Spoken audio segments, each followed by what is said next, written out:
have any consequences for the collateral damage they cause.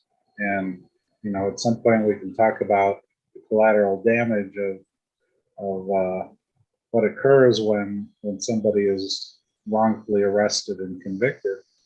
But there are pressure for the prosecutors to convict. There are pressure for the police to arrest. There's pressure from the politicians to get reelected by showing that they're tough on crime. And until we look at the system and say, those aren't, to remove the political pressure. Now, that's a difficult thing to do, but we have placed on the police and on our justice system, we've decided that they're supposed to solve all societal problems for us and quietly, and to keep it out from under us. Okay? A lot of people just make it go away. So what they're doing is they're making it go away in their own way. And then they get caught up in their own lies, and lies snowball because once you've told publicly that this person is the right one, you can't admit that you coerced them. You can't admit that, there's all those kind of pressures. So my concern is that we're going through this power loop of trying to convict, make it go away for the rest of us and those kind of things.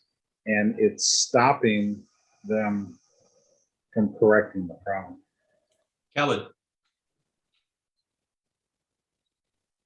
You have something to say, Kelvin?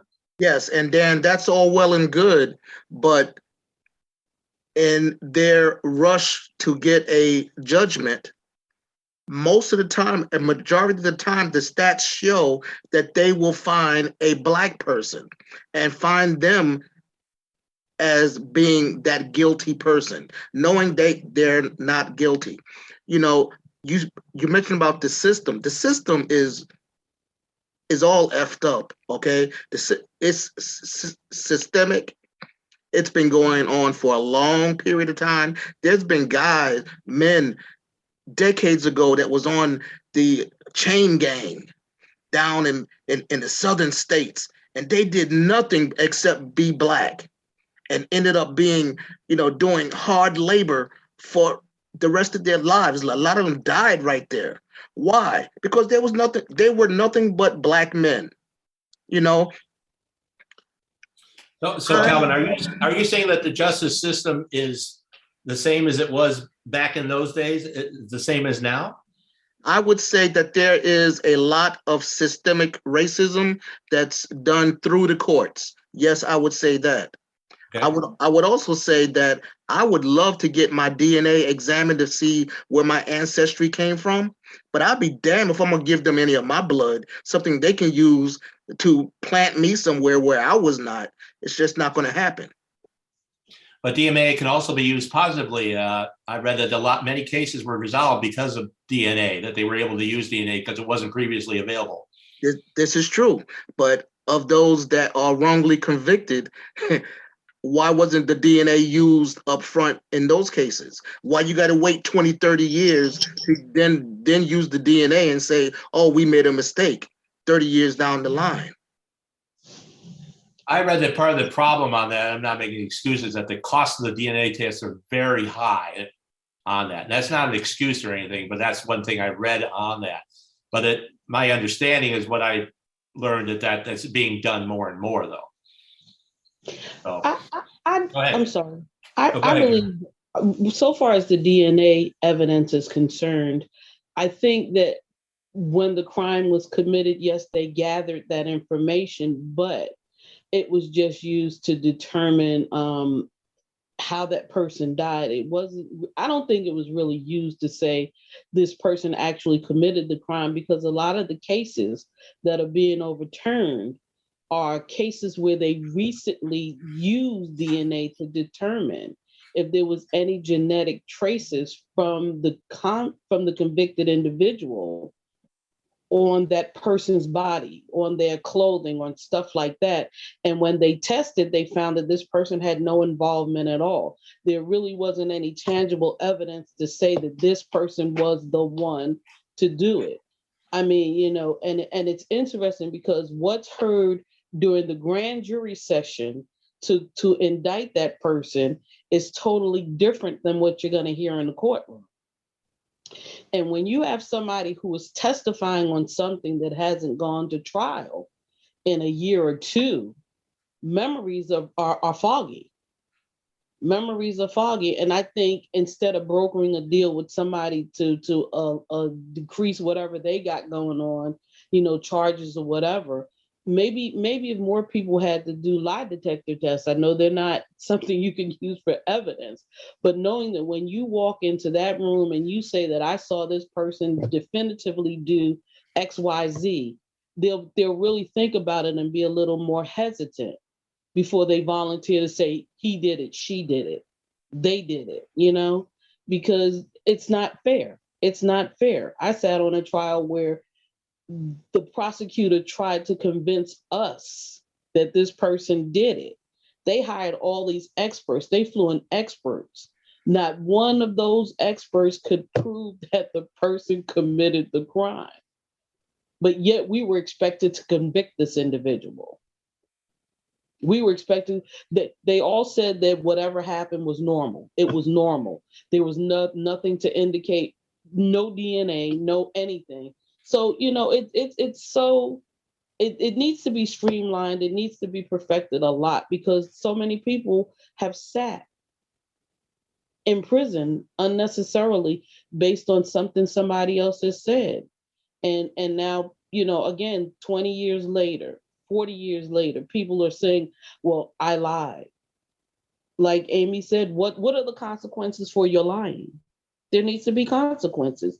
That way, if you know, people just need to be held accountable for what they do to other people's lives. Judges, police officers, etc. And I'm sorry, you know, even though a person may, you know, get out after being incarcerated for a period of time and they sue and they get a settlement, you know, I have a lot of mixed feelings about that as well. Yeah, okay, the guy got $7 million for 7 years he was locked up or whatever the case is. You can't get that time back. The injustices and the life that you have to live when you are behind those bars, you can't justify that with money. No amount of money, as far as I'm concerned, is worth taking away my life like that. Yeah, there is just. I'm sorry, Dan, do you have something? There is just incredible collateral damage from picking up somebody who is innocent. I happen to agree with Calvin that it's very race-based, and the numbers show it is. I mean, it's proved right away. And when I said they want the problem to go away, I believe it's the majority wants this problem to go away, and we don't care who you pick to take care of it. A lot of our original policing comes from the slave era, so it was developed there. But the collateral damage, and you alluded to it in your introduction, Charlie, is just enormous. Like Kelvin said, the time somebody lost. A guy just got out 28 years. The selling of the family thrown into poverty. Even when you get out, you can't get a job. You don't know what modern life is like. People who loved you may have thought you did it and have disappeared. Your own kids, you didn't get to see them grow up. There's all this cascade of, and for the victim, the perpetrator's still out there.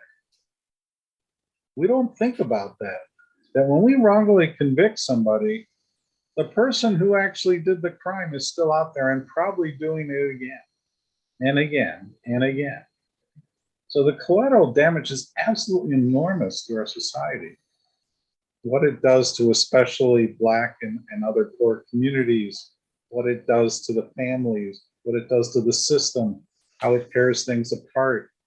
It's just, to me, it's just an enormous problem. That's a good point. Dan brings up one of the numbers I did see was on the collateral damage, and several other hundreds of crimes were committed by the actual guilty party because he or she was never found out on it. So, and we're talking about serious crimes, murders, assaults, and so forth on it. But that's a very good point there. Karen, did you have something? Or Amy, go ahead. Either one. Karen, did you have something? I didn't want to talk over you. Oh no, go ahead. I can say what I want to say after you're finished, Amy. Thank you. Yeah, no, of course. Mine is a real quick, and I am not in law enforcement. I do not have relatives that are police officers or anything like that. So I would love it if somebody would either back this up or challenge me on it. But something that has always stuck with me is a very, very interesting. I learned it in like a sociology webinar, like several years ago. And the question of the webinar was kind of the bad police question, where there are wonderful police officers, wonderful cops who, absolutely protect us. I'm not trying to knock that entire profession. But the question was, why do some officers lie? Like, how do they let things snowball?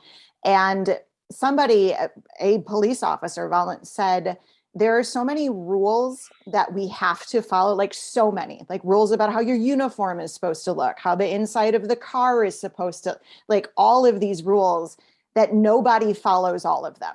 And no, it is impossible given how regulated we are. And so you just get used to covering for each other or not observing, my shoes weren't shined, my shirt wasn't tucked, this, that, and that. When you're in a culture where you are always turning a blind eye to some of the rules, it becomes easy to just let that escalate. Like, oh, well, yesterday it was your shoes. Today it's, that car wasn't really speeding, but write them a ticket anyway. Like you said, who's going to challenge you, right? Like it's not seen as something significant, and that escalates.